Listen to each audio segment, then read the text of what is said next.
So I'm writing a new novel. It's a mafia romance. So I wanted to do a lot of research on mafia, Italian ancestry, Italians in New Jersey. Okay, and so I found an academic paper. I love doing research into. That's probably one of my favorite aspects of writing is doing research. So I found an academic paper written in 2018 on New Jersey, Princeton area, and the history of Italian immigrants in there. And I knew most of this information, but I wanted to share this one line with you about immigrants.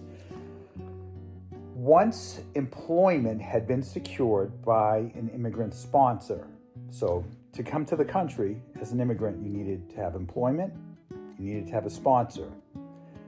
Housing needed to be found, so you needed housing as well.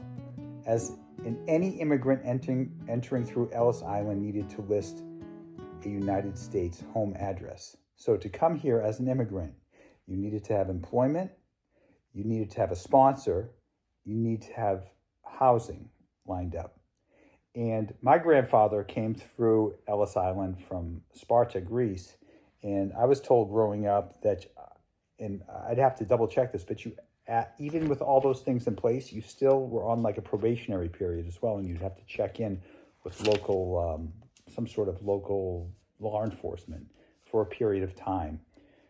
And then on top of all that, they screened you for disease, they screened you for, all sorts of things. So it was very rigid to get in here as an immigrant historically throughout our country's history. It wasn't just open floodgates like people think it has been for the last few years. That's the historical precedent that we've had in this country. You needed to have employment lined up. You needed a sponsor. You needed to have housing lined up. So that's the history, and that's the truth, like it or not. Just wanted to share that with you.